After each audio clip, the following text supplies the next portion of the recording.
Avengers Endgame just came out and it was one hell of a ride. While we've already seen the film and are putting out videos explaining what happened and discussing all of the Easter eggs you may have missed, we also understand that many of you don't want to be spoiled. So this, my friends, is a spoiler-free review of Avengers Endgame. So where do we begin? Well, for starters, overall, I'm gonna get real subjective with you here. It was a really great film, arguably better than Infinity War. In terms of bringing this saga of the franchise together, it tied up a lot of loose ends and really felt like the conclusion to the story that's been told over the last 11 years. On that note, many of the characters, specifically the main Avengers members, all had a really nice emotional arc. Compared to Infinity War, where the film tosses you right into the action from the get-go and picked up right where Thor Ragnarok left off, Endgame takes its time to explore the emotional impact of the snap and shows us how all of the Avengers and remaining characters are dealing with the events of the previous film. Now, considering that the cast is jam-packed full of MCU favorites, it was quite a feat that the Russo brothers and Marvel Studios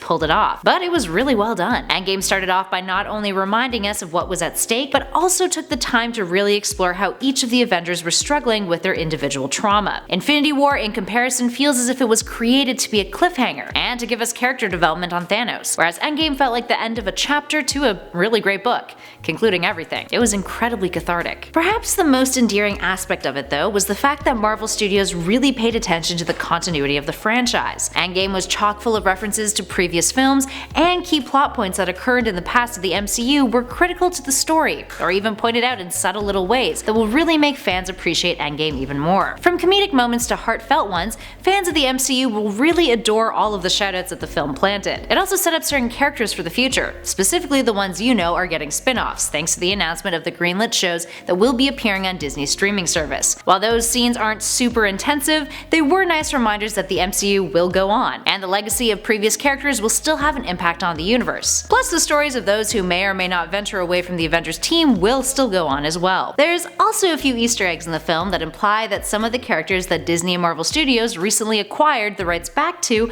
may be making an appearance sooner rather than later. Or at least, you know, they exist in the MCU. Moving on, it's time that we talk about a very important factor: the length of the film. It's like 3 hours, which is great. It's filled with amazing moments and it's just, you know, the perfect amount of Avengers fill. But if you're the type who goes into the movie theater with a large drink, your bladder is going to hate you a bit. So here's a spoiler-free guide on that. While we highly advise not missing any of it, these are the best moments to go to the bathroom. The first is when the San Francisco title card comes up on the screen. The second is when the Hulk is having lunch, and the third is when the New Jersey title card pops up. Now, personally, I'd advise going during the Hulk lunch scene, because it doesn't have a huge impact on the overall plot. It's kind of fun, but still you kind of get the vibe of what happened in it if you like go out and then come back in and you're like, oh, Bruce Banner's doing stuff.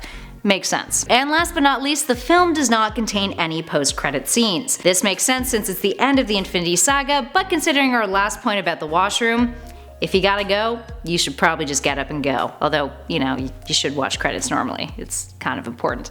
But if you gotta pee, you gotta pee. It is worth noting though that after the credits end, there is a little thing that you might notice. At the final Marvel title card, there's the sound of metal clanking. Now if you go see the film, you might just think it's, you know, leading into a post-credit scene, but then everything goes black. Now some people are speculating that this is actually a sound effect that was used in the 2008 first Iron Man film, when Tony is in the cave working on his Mach 1 Iron Man suit. But hey, speculate away. Alright, there we have it, friends. Spoiler free. Now be sure to let us know what you're looking forward to the most from Avengers Endgame in those comments below. And hey everybody, speaking of those comments, do everyone a favor please and do not post spoilers in the comments below. Save those for our Endgame explained video or our Easter egg video, which are on our channel. Head on over there and check them out, they're pretty great. Spoiling one of the biggest cinematic events in recent history just to get a kick out of it is not cool. Don't be a dick like Thanos. Be like Captain America, and think of your fellow moviegoers. Now if you guys dug this video, spread the love, hit that like button, and be sure to subscribe to Top 10 Nerd for all of your Avengers Endgame content. In the meantime though, thanks for watching friends. I'll catch you all in the next video.